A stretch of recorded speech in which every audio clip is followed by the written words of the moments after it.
चलिए स्टार्ट करते हैं इस क्लास। और आज की इस पर्टिकुलर क्लास में हम लोगों ने एक कॉन्सेप्ट के ऊपर बात करना है, एक नई चीज़ सीखना है। तो चलिए पहले उन चीज़ों को सीखते हैं, उस कॉन्सेप्ट को डेवलप करते हैं, दैन उससे रिलेटेड हम क्या करने वाले, प्रॉब्लम आगे सॉल्व करने वाले हैं। तो पहले एक बात को समझिएगा, जैसे कि एक एग्जाम्पल के लिए आपको, आपके पास पहले सेल प्राइस था, एक एग्जाम्पल के लिए 100 रुपये पर यूनिट। वेरिएबल कॉस्ट था आपके पास से 60 रुपये पर यूनिट। तो आपका कंट्रीब्यूशन कितना आ गया था, 40 रुपये पर यूनिट। जबकि फिक्स कॉस्ट आपको सवाल में दे रखी है 2 लाख रुपए की, राइट। तो इससे क्या पता चल जाता, आपका प्रॉफिट लॉस के बारे में पता चल जाता। अब एक एग्जांपल के लिए, ये आपके पास एग्जिस्टिंग डेटा है और मैं आपको अब कुछ कंडीशन देता हूँ।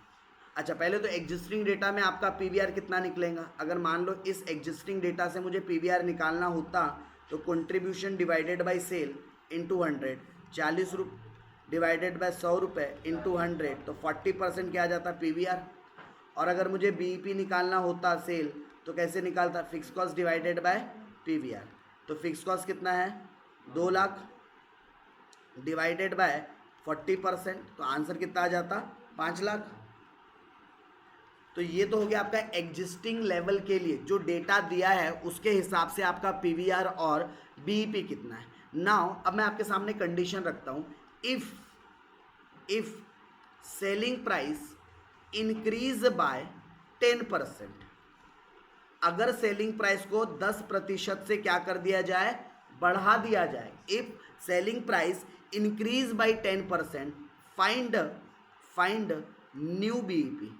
तो आपको नया बीईपी कितना आएगा वो पता करना है। ये तो निकल गया आपका एग्जिस्टिंग लेवल का बीईपी, लेकिन अब कंडीशन ये है कि अब सेलिंग प्राइस आपको 10% कम करना है, सॉरी बढ़ाना है, कम नहीं करना है। क्या लिखवाया मैंने, इंक्रीज करना है। तो अब आपको ऐसे कंडीशन में क्या करना पड़ेगा, पहले तो जो पुराना सेल प्राइस दिया था, कितना था पुराना सेल प्राइस हमारे पास, 100 रुपये। ये एग्जिस्टिंग सेल प्राइस था क्या। अब हम इस एग्जिस्टिंग सेल प्राइस में 10% क्या करने के बारे में सोच रहे हैं, इंक्रीज करने के। तो 100 रुपये का 10% कितना होता है, 10 रुपये। तो बढ़ाने के बाद जो नया सेलिंग प्राइस आ जाएगा हमारा, वो कितना आ जाएगा, न्यू सेलिंग प्राइस कितना आ जाएगा, 110। ये बात क्लियर है। अच्छा, वेरिएबल कॉस्ट में कोई भी चेंज करने के लिए कहा गया था क्या, नहीं। तो वेरिएबल कॉस्ट जो पहले लग रही थी अभी भी उतनी ही लगेंगी, मतलब कि 60 रुपये, क्योंकि आपने आउटपुट नहीं बदला है, आपने सिर्फ प्राइस बढ़ा दिया है। आउटपुट वही है, यूनिट्स उतने ही बेच रहे हो जितना पहले बेच रहे थे। पर यूनिट पहले 100 रुपये बेच रहे थे, तो अब पर यूनिट आप कितना बेच रहे हो, 110 रुपये। वेरिएबल कॉस्ट पहले अगर 60 रुपये आती थी तो अभी भी 60 है, वेरिएबल कॉस्ट को लेकर कोई चेंज नहीं दिया मैंने। तो आपका कंट्रीब्यूशन कितना आ जाएगा, सॉरी क्या आ जाएगा ये, कंट्रीब्यूशन। तो कंट्रीब्यूशन पर यूनिट कितना आ जाएगा, 50 रुपये। और फिक्स्ड कॉस्ट तो 2 लाख ही रहेंगे, उसमें कोई चेंज होगा क्या, नहीं। फिक्स कॉस्ट तो सेम रहेंगे, उसमें कोई चेंज नहीं होगा। चलिए यहाँ तक बातें तो ठीक है, क्लियर है। यहाँ तक के डाउट है किसी को। सिर्फ क्या चेंज किया मैंने, सेलिंग प्राइस हाईलाइट कर देता हूँ। सिर्फ मैंने ये चेंज किया, जो एग्जिस्टिंग सेलिंग प्राइस था इसमें 10% बढ़ा दिया, तो 100 रुपये का 10% 10 रुपये होता है, तो मुझे नया सेलिंग प्राइस मिल गया। और क्योंकि नया सेलिंग प्राइस मिल गया तो मैंने उसमें से वेरिएबल कॉस्ट माइनस किया, तो मुझे नया कंट्रीब्यूशन मिल गया। अब मुझे बताओ, मेरा सेलिंग प्राइस बदल रहा है, मेरा कंट्रीब्यूशन बदल रहा है, तो क्या मेरा पीवीआर सेम होगा क्या, पीवीआर सेम होगा क्या। अगर मेरा कंट्रीब्यूशन बदल चुका है, मेरा सेलिंग प्राइस बदल चुका है, तो पीवीआर भी क्या होगा, बदल जाएगा। तो अब नया पीवीआर फाइंड कर लो। क्या फाइंड कर लो, न्यू पीवीआर। तो न्यू पीवीआर कैसे निकल जाएगा, नया कंट्रीब्यूशन डिवाइडेड बाय नया सेल इंटू 100, मतलब फॉर्मूला वही है बट फिगर नए वाले लेना है आपको, मतलब यहाँ वाले फिगर लेना है। तो कंट्रीब्यूशन कितना था, 50, सेल कितना था, 110 इंटू 100, तो कितना परसेंट आ जाएगा आपका नया वाला पीवीआर, 45.45%,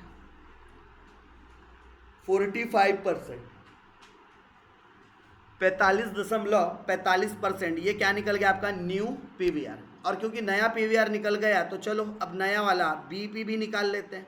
तो बीईपी का फॉर्मूला क्या होता है, fixed cost divided by PVR. Fix cost में तो कोई चेंज नहीं हुआ था, वो तो 2 लाख का 2 लाख ही था, लेकिन पीवीआर बदल गया क्या। ये जो नया वाला बीईपी निकालने के लिए मुझे नया वाला क्या पता चल चुका है, पीवीआर पता चल चुका है। तो 2 लाख डिवाइडेड बाय, मतलब फॉर्मूले में कोई चेंज नहीं है, बस इतना है कि जो 4,40,044 रुपये, तो मैं राउंड फिगर इसको 4,40,000 ले लेता हूँ, उसको जाने देता हूँ, राउंडिंग ऑफ में छोड़ दिया उस अमाउंट को। तो ये क्या पता चल गया, नया बीईपी, जबकि हमारा पुराना बीईपी कितना था, 5 लाख। यानी सेलिंग प्राइस बढ़ाने से हमारा बीईपी क्या हो गया, थोड़ा कम हो गया, राइट। तो इस तरीके से आप लोगों को कंडीशंस आते जाएंगी, कभी सेलिंग प्राइस इंक्रीज करो बोलेगा, कभी डिक्रीज करो बोलेगा, कभी वेरिएबल कॉस्ट इंक्रीज करो बोलेगा, कभी डिक्रीज करो बोलेगा, कभी फिक्स कॉस्ट को इंक्रीज बोलेगा, कभी डिक्रीज बोलेगा, कभी 2 चीज़ बोल देगा, कभी बोलेगा सेलिंग प्राइस भी बदलो वेरिएबल कॉस्ट भी बोलो, अच्छा कभी कभी तो तीनों बोल देगा, सेलिंग भी बदलो, वेरिएबल भी बदलो, फिक्स भी बदलो। तो क्वेश्चन में अगर बोला है चेंज करने के लिए, अगर क्वेश्चन में स्पेसिफिकली लिखा है, कंडीशन डाला है, फिक्स कॉस्ट नॉर्मली कभी चेंज नहीं होती, लेकिन अगर क्वेश्चन वाले ने बोला कि भैया पहले 1 लाख की फिक्स कॉस्ट थी, नाउ अब फिक्स कॉस्ट 10% इंक्रीज हो जाएंगे, करना पड़ेगा। फिक्स कॉस्ट कभी बदल नहीं सकती क्या, बदल सकती है, अगर सामने वाला वैसा डेटा दे रहा है तो। रेंट जरूरी थोड़ी नहीं कि आप लाइफ टाइम एक ही अमाउंट पर रेंट पे करो, कभी ना कभी तो चेंज हो सकता है ना रेंट का अमाउंट, कभी ना कभी तो सैलरी बदलेंगी ना, तो फिक्स कॉस्ट चेंज हो सकता है, लेकिन हम फिक्स कॉस्ट तभी बदलते हैं हमारे प्रॉब्लम के अंदर जब उसके लिए इन्फॉर्मेशन दी हो। कुछ नहीं बोला होता तो फिक्स कॉस्ट को हमेशा कॉन्स्टेंट ही मानते हैं। समझ में आई इतनी बात। चलिए, तो हम अब इन प्रॉब्लम्स को, इन कंसेप्ट को जो समझाने की कोशिश किया है, एग्जाम्पल्स के थ्रू करते हैं, राइट। तो let's move on to the example number 20। Example number 20 में आप लोगों के सामने कुछ चीज़ें हैं जो कॉमन है, जो पहले से आपको पता है, लाइक ब्रेक इवन पॉइंट कैसे निकालना रुपीज़ में और यूनिट्स में, प्रॉफिट वॉल्यूम रेशियो ये भी आपको पहले से पता है, रिक्वायर्ड सेल्स अमाउंट ये भी आपको पहले से पता है, और प्रॉफिट वाला ये वाला भी चीज़ पहले से पता है। बट हमें इस स्पेसिफिक क्वेश्चन में क्या क्या चीज़ें सीखनी है, एक सीखनी है कि सेलिंग प्राइस अगर डिक्रीज़ हो गया तो बीईपी कितना, दूसरी बात सीखनी है कि अगर फिक्स कॉस्ट इंक्रीज़ हो गया तो बीईपी कितना, और वेरिएबल कॉस्ट इंक्रीज़ हो गया तो बीईपी कितना, राइट। तो ये एग्जाम्पल के साथ हम क्या करते हैं, आगे बढ़ते हैं। चलिए, तो आपके सामने यहाँ एग्जाम्पल नंबर 20 है, पढ़ते हैं और स्टार्ट करते हैं इसका सॉल्यूशन, राइट। सभी का फोकस होना चाहिए क्योंकि इसके बाद के कुछ क्वेश्चन इसी पैटर्न पर क्या है, बेस्ड है। तो मैं एक क्वेश्चन बताऊंगा, इसके बेसिस पर आपको फर्दर जो कमिंग एग्जाम्पल्स रहेंगे वो एज अ होमवर्क क्या करना रहेगा, सॉल्व करना रहेगा। इसलिए पूरा टेंशन होना चाहिए आपका, और नया कुछ भी नहीं है, वही जो पुराना काम कर रहे हैं वही काम करना है, बस रिपीटेटिव मैनर में यहाँ पर काम होने वाला है। चलिए, तो हम पहले एग्जाम्पल को रीड कर लेते हैं। The following information is obtained from the books of Vidarbha and limited year ended 31st मार्च 2011 के लिए इन्फॉर्मेशन दे रहा है। वेरिएबल कॉस्ट दे दिया है आपको 160 रुपये, सेलिंग प्राइस पर यूनिट दे दिया है 200 रुपये, फिक्स कॉस्ट दे दिया है, और टोटल यूनिट सोल्ड दे दिया है। तो क्या इसके बेसिस पर हम हमारा इनकम स्टेटमेंट बना सकते हैं? हाँ जी, बिल्कुल बना सकते हैं। तो चलिए हम स्टार्ट करते हैं इसका सॉल्यूशन। और क्या बना रहे हैं हम लोग, स्टेटमेंट ऑफ किस चीज़ का स्टेटमेंट बन रहा है, मार्जिनल इनकम। बाकायदा मैं पूरे प्रेजेंटेशन के साथ सॉल्व करके दे रहा हूँ आपको।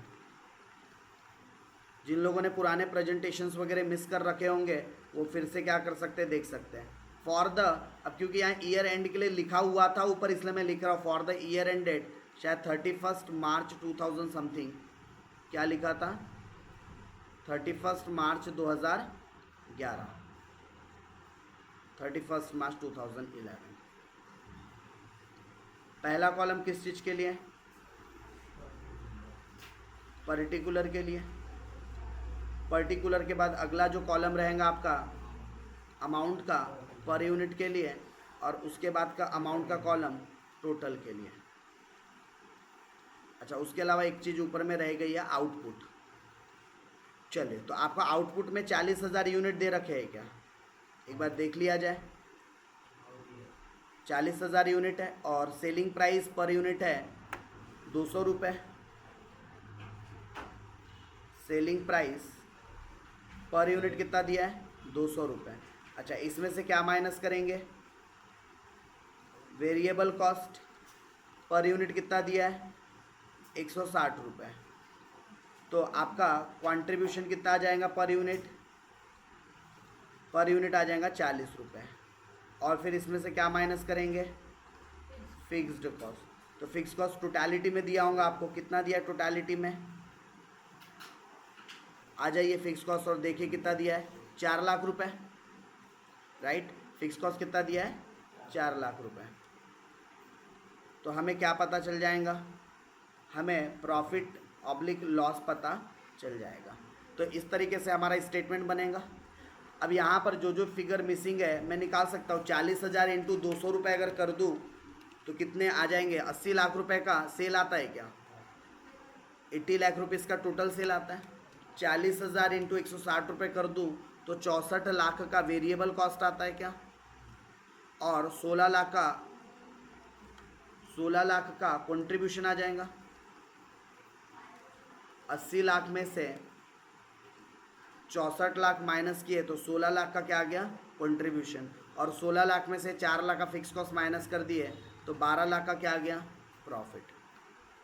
चलिए यहाँ तक ये चीज़ें डन है। ये क्या निकल गया आपका? Statement, right. Marginal income statement बना लिया आपने।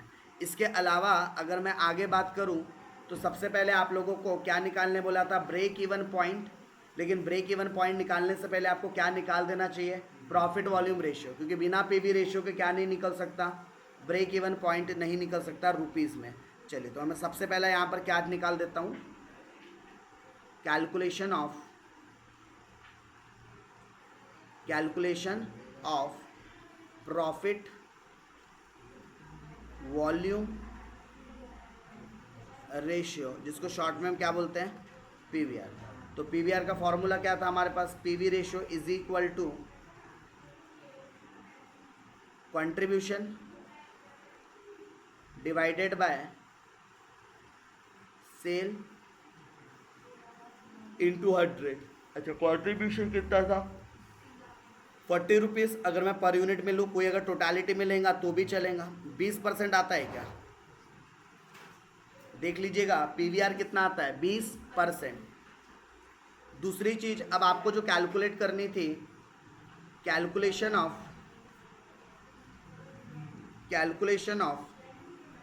Break even point in rupees भी निकालना है एंड इन यूनिट्स में भी निकालना है। ठीक है, रुपीज़ भी निकालना है और यूनिट्स में भी निकालना है। तो पहले मैं बीईपी इन रुपीज़ का फॉर्मूला यूज़ करता हूँ। बीईपी सेल हम निकाल रहे हैं इन रुपीज़, तो फॉर्मूला क्या हो जाता है इसका? Fixed cost divided by PV ratio. चलिए तो फिक्स कॉस्ट कितना था हमारे पास? 4 लाख और पीवी रेशियो है 20%। तो टोटल आंसर 20 लाख रुपीज़ आ जाएगा क्या? तो ये 20 लाख रुपए क्या पता चल गया? BP sale in rupees. इसी तरीके से बीपी इन यूनिट्स में भी निकालना था क्या? बीपी सेल कैसे निकालना था? इन यूनिट्स में। तो इसके लिए फॉर्मूला क्या बन जाएगा? Fixed cost divided by contribution per unit.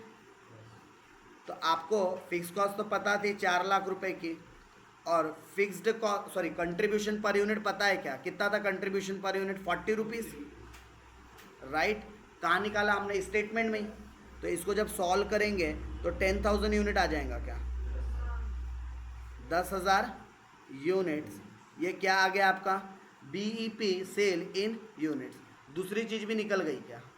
अच्छा, फिर तीसरे पॉइंट पे क्या बोला था? आ जाओ जरा, आ जाओ। पहला 2 पॉइंट हो गया, अब तीसरे पॉइंट पे बोला है, जरा ध्यान देना। ये आपके लिए न्यू चीज़ है बट सेम चीज़ है। बोलता है बीईपी, मतलब क्या फाइंड करना है आपको? BEP if selling price decreases by 10%। अगर सेलिंग प्राइस 10% से डिक्रीज हो जाए तो बीईपी क्या आएगा?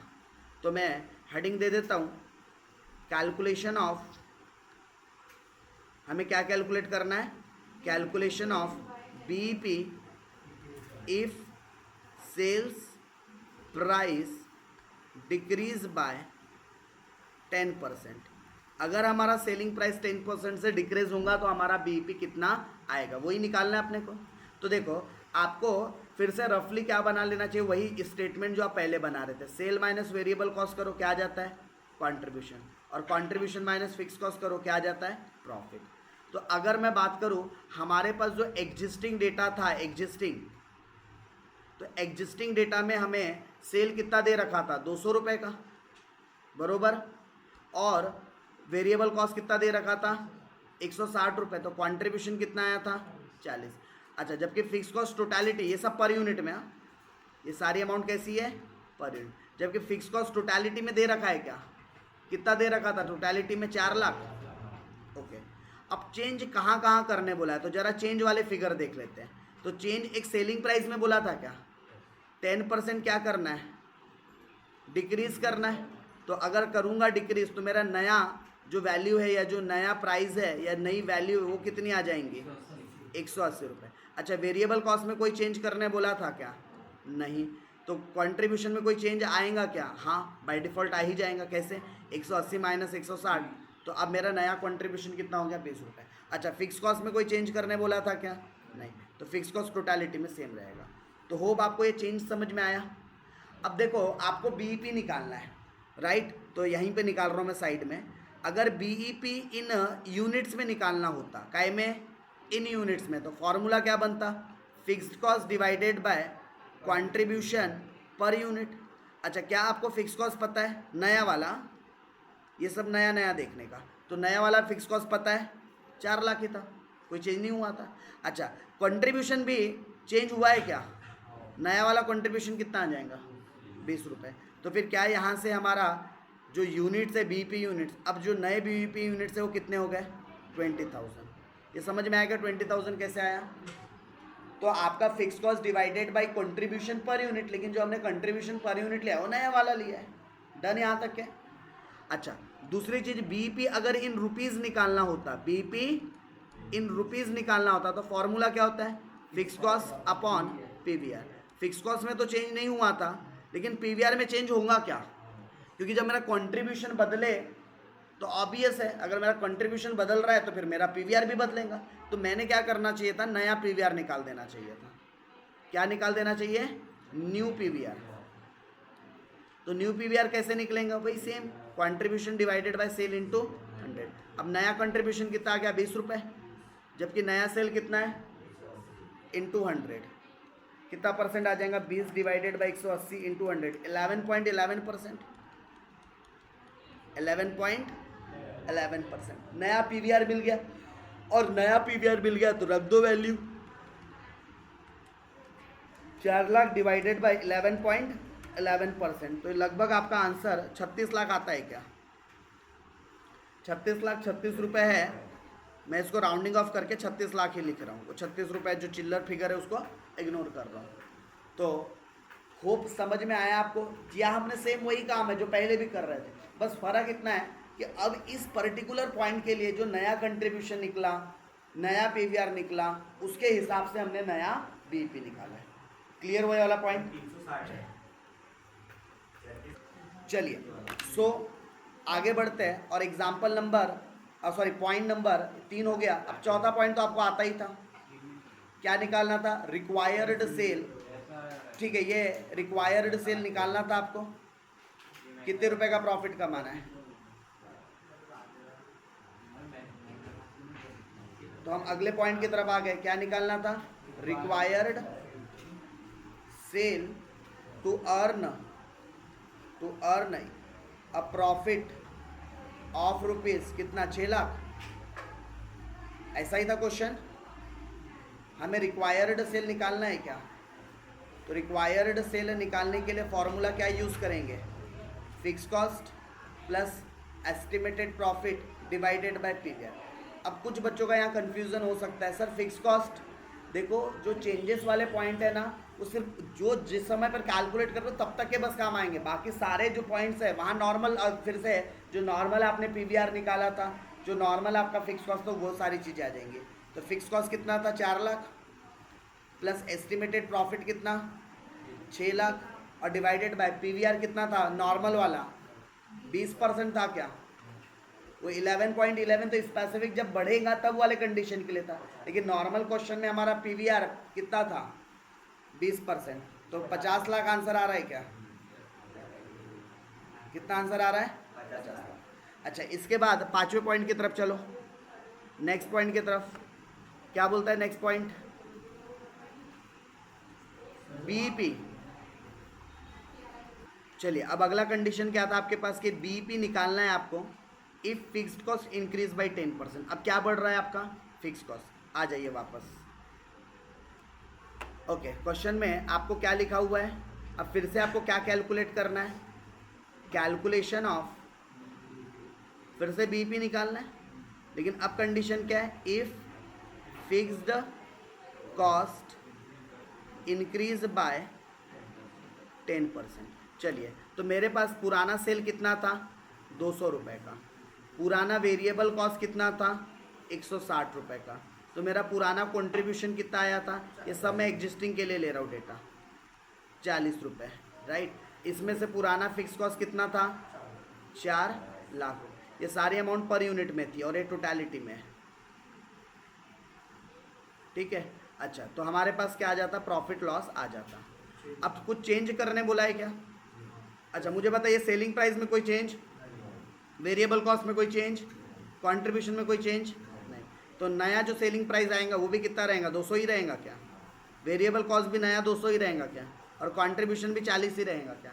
इसका मतलब इसमें कोई भी फ़र्क पड़ा क्या, नहीं पड़ा। अच्छा फिक्स कॉस्ट बदली है क्या, 10% से क्या करना है इंक्रीज, तो नई सेलिंग प्राइस कितनी आ जाएंगी 4,40,000। तो ये आपने डेटा बना लिया। अब मुझे बताओ क्योंकि न आपका सेलिंग प्राइस बदला है न कंट्रीब्यूशन बदला है, तो क्या पीवीआर बदलेगा। जब अगर आप यहाँ जो एग्जिस्टिंग जितना डाटा आपका पीवीआर के लिए यूज़ किया गया था वही तो वैल्यू यहाँ पर भी आ रही है, तो पीवीआर बदलेगा क्या, नहीं। तो सीधा सीधा निकाल सकते हो। क्या क्या निकालना था आपको, बीईपी इन यूनिट्स निकालना था। तो बीईपी इन यूनिट्स का फॉर्मूला क्या था, fix cost divided by contribution per unit. तो अब हमें फिक्स कॉस्ट में कौन सा फिक्स कॉस्ट लेना है, ये नया वाला 4 लाख डिवाइडेड बाय कंट्रीब्यूशन कितना था 40 रुपये, तो कितना आ जाएगा 11,000 यूनिट आ जाते हैं क्या, डन। और दूसरी चीज़ क्या निकालना था, बीईपी इन रुपीज़, बीईपी काय में निकालना था रुपीज़ में, तो बीईपी रुपीज़ में निकालेंगे तो कितना आंसर आ जाएगा, फिक्स कॉस्ट नया वाला डिवाइडेड बाय पीवीआर। तो फिक्स कॉस्ट तो 4,40,000 हो गया था, बट पीवीआर तो वही रहेगा ना जो पहले आया था। निकालने की इच्छा तो निकाल लो, 40 रुपये डिवाइडेड बाय 200 इंटू 100, सेम ही आता क्या 20%। तो कितना आंसर आ जाएगा इसका, 4,40,000 डिवाइडेड बाय 20%, 22 लाख आंसर आता है क्या। चलिए होप ये वाली भी कंडीशन से समझ में आया कैसे करना है। बस ऐसे ही करना है आप लोगों को, जो चेंजेस बोला है उस चेंजेस के हिसाब से सॉल्व कर देना है। फिर नेक्स्ट पॉइंट में क्या बोला था, प्रॉफिट। चलो ये वाला यहीं पे निकाल देता हूँ, profit from the sale of rupees. तो इसके लिए क्या फॉर्मूला यूज़ करना था, sale into PVR minus fix cost. तो सेल है कितना 1 करोड़, पीवीआर कितना 20%, तो 1 करोड़ का 20% 20 लाख, और माइनस फिक्स कॉस्ट कितना 4 लाख, तो कितना आ जाएगा 16 लाख। तो इसका आंसर 16 लाख आना चाहिए था। बाकायदा आपने प्रेजेंटेशन के साथ करना है, मैंने रफली इसका पॉइंट बता दिया। लास्ट चीज, इफ़ वेरिएबल कॉस्ट अगर 10% से इंक्रीज हो जाए तो कैसा करेंगे, आ जाओ फिर से।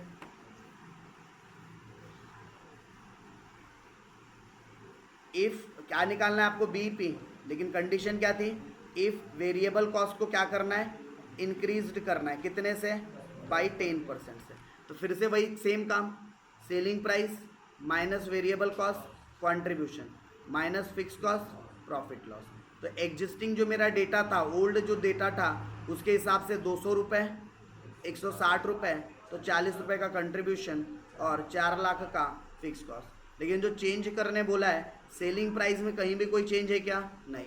लेकिन वेरिएबल कॉस्ट 10% से इंक्रीज होने वाला है क्या, यस। तो मैं न्यू प्राइस कैलकुलेट करूँ तो सेलिंग प्राइस 200, अब वेरिएबल कॉस्ट कितना आ जाना चाहिए 176, तो कंट्रीब्यूशन कितना आ जाना चाहिए 24 रुपीज़, और फिक्स कॉस्ट कितना आ जाना चाहिए 4 लाख रुपए।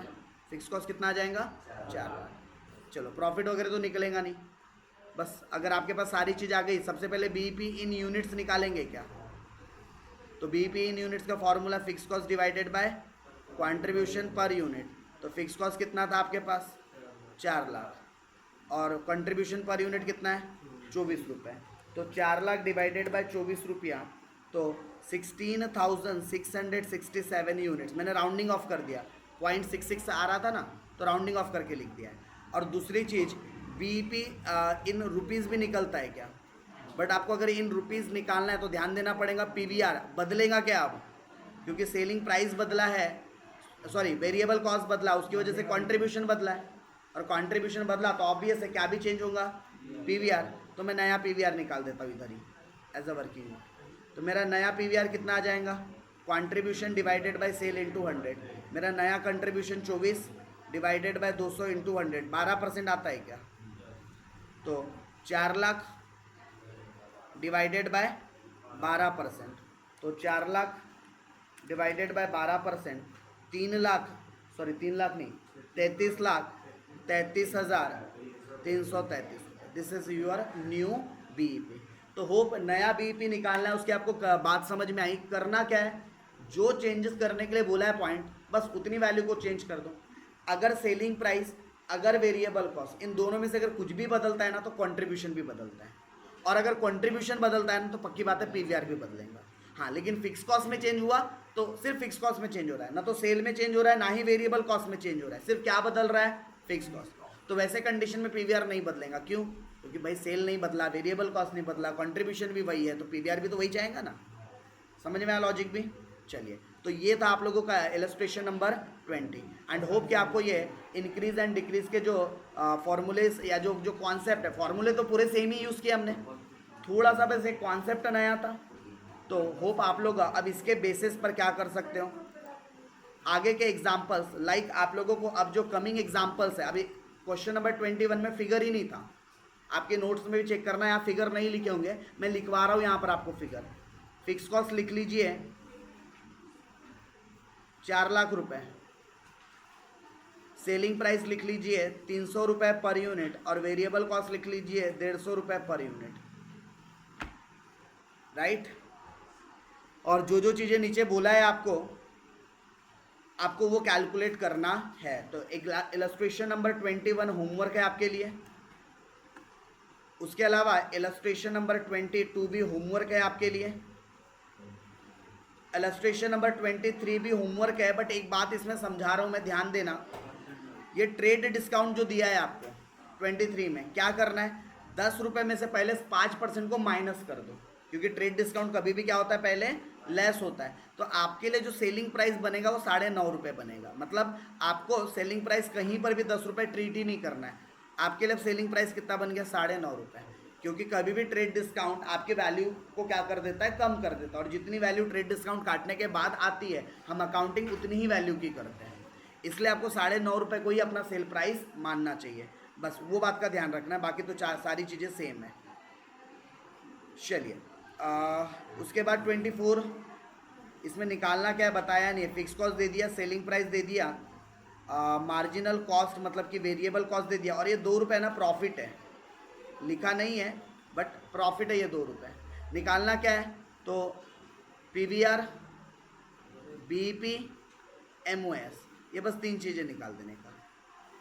तो एग्जाम्पल नंबर 24 तक आप लोगों को होमवर्क रहेगा, और एग्जाम्पल नंबर 25 से हम लोग नेक्स्ट क्लास के अंदर क्या करने वाले हैं, डिस्कस करने वाले हैं। और जो नेक्स्ट क्लास रहेगा वो आपका इस चैप्टर का last conceptual plus practice questions का भी लास्ट सेशन रहने वाला है। होप सो अगर आप लोग क्वेश्चन सारे यहाँ तक करके आते हो तो हम लोग नेक्स्ट सेशन के अंदर कोशिश करेंगे, कमिंग सेशंस के अंदर, कि हमारा पूरा का पूरा टॉपिक क्या हो जाए, फिनिश हो जाए, राइट। तो इस सेशन को यहीं पर क्या करते हैं, एंड करते हैं।